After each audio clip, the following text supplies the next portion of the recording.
আসসালামু আলাইকুম everyone, welcome to my YouTube channel. আজকে আমি আপনাদের সাথে একটা পিঙ্ক গ্ল্যাম মেকওভার শেয়ার করতে যাচ্ছি, তো ভিডিওটি শেষ পর্যন্ত দেখবেন। আজকে আমি ফাউন্ডেশন হিসেবে ব্যবহার করছি হুডা বিউটি কাস্টার্ড শেড।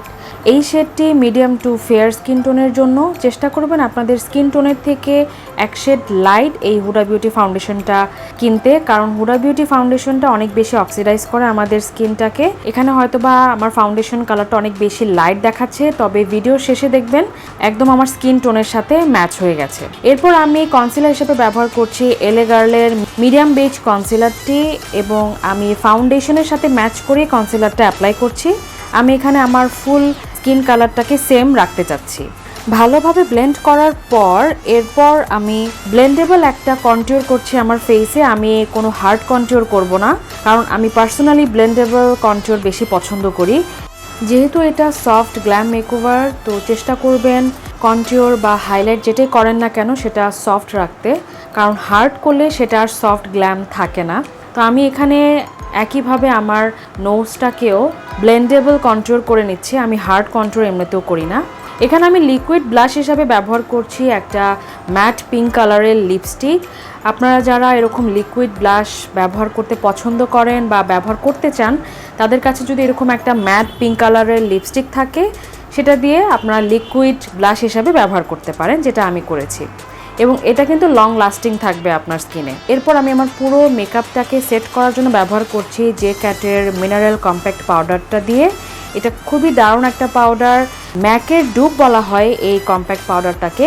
এটা আপনার মেকআপটাকে খুব ফ্ললেস করবে, খুব সুন্দরভাবে আপনার মেকআপটাকে সেট করে দিবে।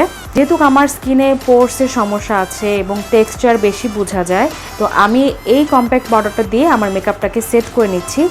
এই কম্প্যাক্ট পাউডারটি আপনি যে কোনো স্কিন টাইপে ব্যবহার করতে পারবেন, তবে অয়েলি স্কিনের জন্য এটা সবচেয়ে বেস্ট হবে। দেখতে পাচ্ছেন আমার স্কিনটা কত বেশি ব্লারি লাগছে, কতটা স্মুথ লাগছে। এরপর আমি পাউডার কন্ট্যুরের জন্য ব্যবহার করছি রেভলিউশনের রক্সি কন্ট্যুর অ্যান্ড হাইলাইট প্যালেটটি। এরপর পাউডার ব্লাশ হিসেবে ব্যবহার করছি NYX-এর একটি বাবলগাম শেডের ব্লাশ। এটা খুবই সুন্দর একটা ব্লাশ কালার, একটা বেবি পিঙ্ক কালারের এফেক্ট দিবে আপনার স্কিনে। এরপর রেভলিউশনের সেটিং স্প্রে ব্যবহার করার পর সেম রক্সি প্যালেট থেকে আমি হাইলাইটটা করে নিচ্ছি। আজকে আই মেকআপের জন্য ব্যবহার করছি ইউ ক্যান বি এর ফ্রুট পাই প্যালেটটি থেকে। এই প্যালেটটা থেকে একটা ডার্ক কালার শেড দিয়ে আমি আমার ব্রাউজটা ফিল আপ করে নিচ্ছি, এবং আমার ব্রাউজটাকে আরেকটু ক্লিন করার জন্য ব্যবহার করছি মিলানির কনসিলারটি, যেটা শেড হচ্ছে লাইট ন্যাচারাল। এবং সেম প্যালেট থেকে একটা হাইলাইট কালারটা দিয়ে আমি আমার ব্রাউ বোনটাকে হাইলাইট করে নিচ্ছি, এবং সেই সাথে আমার ইনার কর্নারটাও হাইলাইট করে নিয়েছি। এরপর একটি ডার্ক টোনের পিঙ্ক কালার দিয়ে আমি আমার আউটার কর্নার দিকে ব্লেন্ড করে নিচ্ছি, এবং সেই পিঙ্ক কালার উপর একটা ডার্ক ব্রাউন টাইপের কালারটা দিয়ে আরেকটু ব্লেন্ডেবল লুক করে দিচ্ছি। আমি আমার আইলিডে একটা শিমারি আইশ্যাডো ব্যবহার করছি। আমি এখানে আমার আই লুকটাও সফট করে রাখছি। এরপর আমি নুড কাজল হিসেবে ব্যবহার করছি রিমেলের নুড কাজলটি, এবং সেই সাথে আমার লোয়ার ল্যাশ লাইনে একটু ডার্ক কালার আইশ্যাডো দিয়ে সেটাকে একটা পিঙ্ক কালার আইশ্যাডোর সাথে ব্লেন্ড করে নিচ্ছি।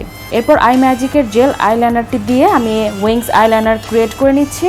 ইনার কর্নারের দিকে আমি একটু গ্লিটার অ্যাপ্লাই করার পর আমি লিপস্টিক হিসেবে ব্যবহার করছি আই ম্যাজিকের এল সিরিজের নুড লিপস্টিক। যেহেতু নুড লিপস্টিক ইউজ করছি, তো সেই জন্য আমি আগে আমার লিপটাকে কন্ট্রোল করে নিচ্ছি একটা ডার্ক লিপ পেন্সিলের সাহায্যে।